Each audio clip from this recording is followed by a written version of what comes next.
चाहती है वो अगस्त 2019 के डिसीजन, यूनिलैटरल डिसीजन, जब आर्टिकल 370 एब्रोगेट हुआ, या आज जो फलस्तीन में चल रहा है, जो वहां के इतने सारे लोगों को कलेक्टिवली पनिश किया जा रहा है at the hands of Israel, जब भी पीडीपी ने पीसफुली प्रोटेस्ट तक करना चाहा तो उनको ये करने नहीं दिया जाता है।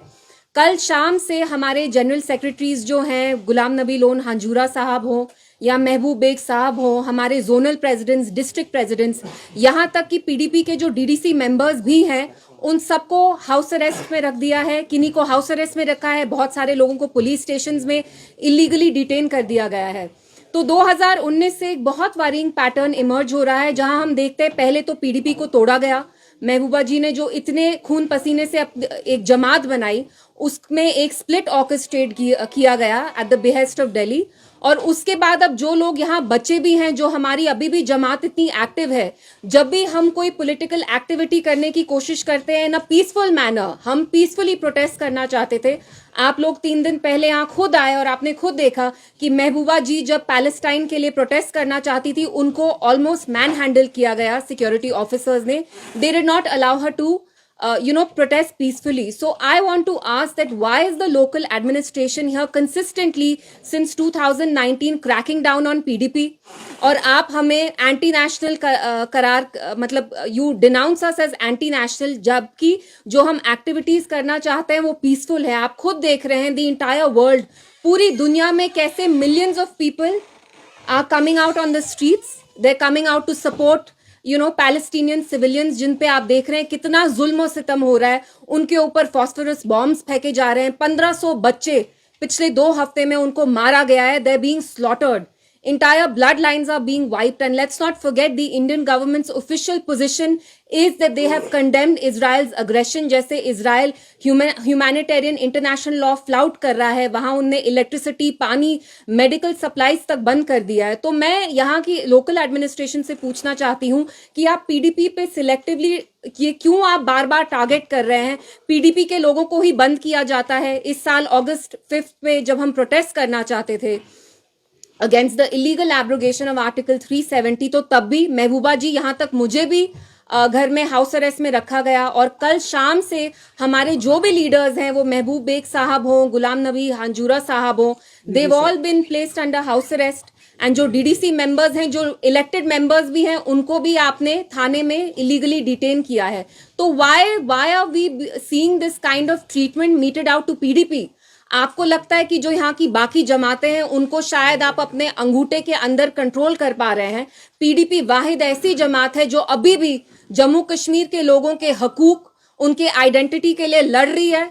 लेकिन फिर भी आप देखते हैं कि एडमिनिस्ट्रेशन का जो व्यवहार हमारे साथ है वो कंप्लीटली बायस्ड है, प्रेजुडिस्ड है।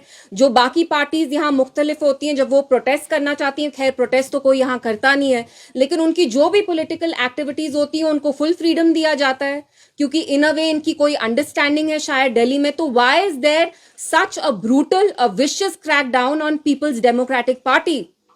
And this is happening after a time जब आपने पूरी पार्टी को तोड़ दिया, मतलब आपने कंप्लीटली स्प्लिंटर कर दिया। यहाँ पे डंडा यूज किया, जो ज्यादातर पीडीपी के लीडर्स थे, जो अब बाकी प्रॉक्सी पार्टीज में चले गए हैं। तो आप ये ट्रीटमेंट पीडीपी के साथ क्यों कर रहे हैं? And it's a very worrying pattern, because किसी भी जमहूरियत में ऑपोजिशन, एक वायबल रोबस्ट ऑपोजिशन का होना बहुत जरूरी है। And another worrying pattern that is emerging is की जो इंडियन फॉरेन पॉलिसी का जो रुख था, we were always for the creation of an independent sovereign Palestinian state where the people of Palestine would live with dignity. We are seeing कि हमारी Indian foreign policy का shift कैसे हो रहा है towards Israel, which is the aggressor. And mind you, India was the last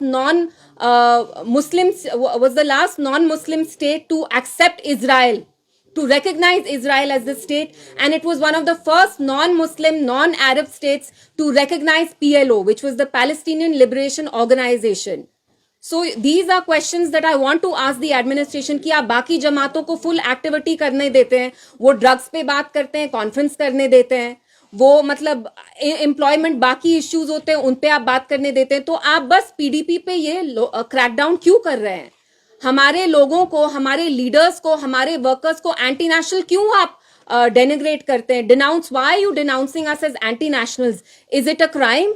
Is it a crime to, protest in a peaceful manner? It is my fundamental right. हम में से जो भी यहाँ बैठे हैं, हमारा फंडामेंटल राइट बोलना ही नहीं है. It's not just the freedom of right of expression, it's also the freedom of right to protest peacefully. It's a safety valve for a democracy. और आपने खुद, आप जानते हैं, आप वाकिफ हैं कि जम्मू कश्मीर के लोग हमेशा पैलेस्टीनियंस के पीछे खड़े रहे हैं. They identify with the cause of Palestinians. So I just wanted to talk about this. And मेरी आपसे गुजारिश है कि आज भी जो हम प्रेस कॉन्फ्रेंस कर रहे हैं, let's just keep it to whatever's happened पिछले 24 आवर्स में. जैसे हमने देखा है कि पीडीपी लीडर्स को कैसे हाउस अरेस्ट और थानों में रखा गया है. जी, आप ये बताइए कि पीडीपी का स्टैंड जो है, क्या हर एक वॉर के खिलाफ है या खाली फलस्तीन और इस्राइल के खिलाफ है? क्योंकि रशिया यूक्रेन के बीच में भी चल रहा है, उसके कोई प्रोटेस्ट पीडीपी की तरफ से नहीं. जी देखिए, Palestine is a cause that's always been very close to the people of Jammu Kashmir. आपने यूक्रेन की बात की, हम उसको भी कंडेम करते हैं. सिलेक्टिवली कहीं भी वॉर को या कॉन्फ्लिक्ट को कंडेम करना बहुत गलत चीज है. और मैं वही कहना चाहती हूं कि जो सुपर पावर्स हैं इस मुल्क के, जैसे of this world, like US, and even India is a huge rising power.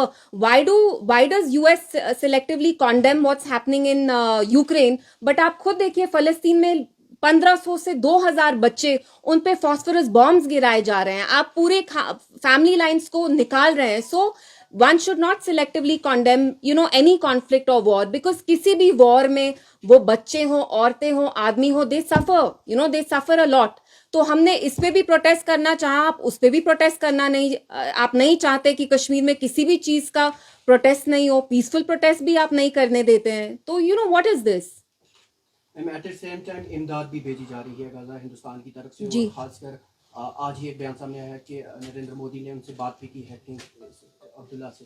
तो इससे कैसे देखती हैं आप? देखिए, वही तो दोगलापन है. मुझे समझ में नहीं आता कि इंडियन फॉरेन पॉलिसी, आप जो स्पोक्स पर्सन है, अरिंदम है उनका नाम, उनने कल कहा है कि it's always been a cornerstone of Indian foreign policy to support a viable independent Palestinian state for the people of फलस्तीन, की वो डिग्निटी से अपनी जिंदगी जिए. कल आपने उनको रिलीफ एड मटेरियल भी भेजा. तो आपको क्या प्रॉब्लम है? अगर हम, आपका स्टैंड तो इंडिया का यही है that you stand with the people of Palestine. अगर जम्मू कश्मीर में हम एज अ जमात, as a political party, even as civilians we want to protest, what is the problem? Issue क्या है यहाँ पे? आप किसी भी, मतलब हम पे जो जुल्म होता है, हम पे एज एन जम्मू कश्मीर के लोगों पे 2019 पे, उस पे बोलने का हक नहीं है आपको, उस पे बोलने का फ्रीडम नहीं है. अब अगर किसी और कंट्री में लोगों पे इतना ऑपरेशन हो रहा है, हम उसके खिलाफ भी नहीं बात कर सकते हैं. So, you are snatching our fundamental rights, the right to protest peacefully, the right of expression are all fundamental rights. यहाँ कॉन्स्टिट्यूशन. जी, इससे पहले जब भी फलस्तीन इस्राइल के बीच में जंग हुई है, जी, 30-40 सालों में, तो कश्मीर में भी, पूरे भारत में भी मुख्तलिफ चीजों में फलस्तीन के हक में एहतजाज हुआ करता था. लेकिन इस बार नहीं हुआ है. इसको आप कैसे देखते हैं? क्या है ये? देखिए, इस चुप्पी में एक बहुत बड़ा सिग्नल है. India has millions and millions of Muslims. We might be a minority, but आप जानते हैं there are after Hindus it's Muslims here. So the fact कि यहाँ पे Muslims throughout the country सड़कों पे नहीं आ रहे हैं, इसका मतलब क्या है? कि वो डरे हुए हैं. क्योंकि it's not just Palestinians, mind you, who are being dehumanized by the media day in and day out. आप खुद देखते हैं कि गोदी मीडिया के लोग कैसे इजराइल पहुंच गए. आपके मणिपुर में इन योर बैकयार्ड वहां आग लगी हुई है, वहां पे औरतों का कैसे रेप हुआ है, कैसे वहां क्राइम्स हो रहे हैं, वो आप कवर नहीं करना चाहते. इजराइल जाके आप कवरेज कर रहे हैं. रहा सवाल आपने मुस्लिम्स का पूछा, जो इंडिया में माइनॉरिटीज हैं, दे आर स्कैर्ड. इंडिया में इंडिया का सपोर्ट रहा है फलस्तीन के साथ, जी, जैसे आपने भी बोला है. जी, कि पिछले सालों में अगर हम देखेंगे, जब भी फलस्तीन और इस्राइल के बीच में कुछ होता था, तो यहाँ पे फ्रीली, यहाँ हमारे कश्मीर में भी और पूरे भारत में भी, हर एक स्टेट में हिंदू मुस्लिम सब फलस्तीन के हक में एहतजाज करते. बिल्कुल बिल्कुल. आज क्यों नहीं हुआ? इस बार नहीं हुआ पूरे भारत में, सिर्फ कश्मीर की बात में नहीं करता. देखिए, क्रैकडाउन इंडिया में पिछले 4 सालों से सिविलियंस, मीडिया पे, आप लोगों पे कितना क्रैकडाउन होता है? आप सारे यहाँ जम्मू कश्मीर कवर करते हैं. मुझे सच में बताइए, आपके सर पे तलवार नहीं है? आपके सर पे पीएसए की तलवार नहीं है? यूएपीए की तलवार नहीं है? Kashmir had such a active civil society. India also had such a active civil society. Stan Swamy जो एक जेसुई प्रीस्ट थे, आपने खुद देखा वो जेल में कैसे घुट घुट के मरे। तो लोगों को पूरे मुल्क में अभी बहुत डर है।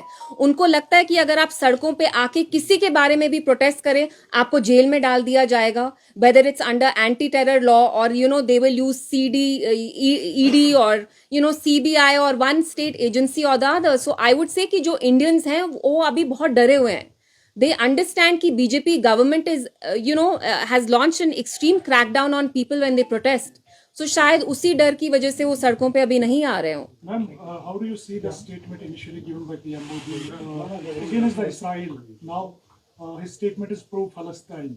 So how do you react on this statement? देखिए, जैसे मैंने कहा, इंडिया का हमेशा traditionally stand, not just from Nehru जी's टाइम, फ्रॉम गांधी जी's time, has been to stand with the people of Palestine, because we see कि पैलेस्टाइन में कैसे millions of people are being displaced. उनको इनह्यूमन तरीके से, आपने खुद देखा इजराइल के जो डिफेंस के चीफ थे वो उनको ह्यूमन एनिमल्स बोलते हैं, उनके बच्चों को चिल्ड्रन ऑफ डार्कनेस बोला जाता है। तो आई अप्रिशिएट जो इंडिया की तरफ से एड गया, but I guess the Indian establishment at some point should remember that we have always supported the cause of Palestinians. We should not forget that. आप अपने इलेक्टोरल पॉलिटिक्स के मामले में अगर आप पैलेस्टीनियंस को डीह्यूमनाइज करना चाहते हैं, फॉरेन पॉलिसी चेंज करना चाहते हैं, that's a very worrying thing. Constitution तो यहाँ पिछले 10 साल से अब अंडरमाइन हो ही रही है। अब आप अगर फॉरेन पॉलिसी का रुख भी बदलेंगे तो दैट्स एक्सट्रीमली डिस्कंसर्टिंग।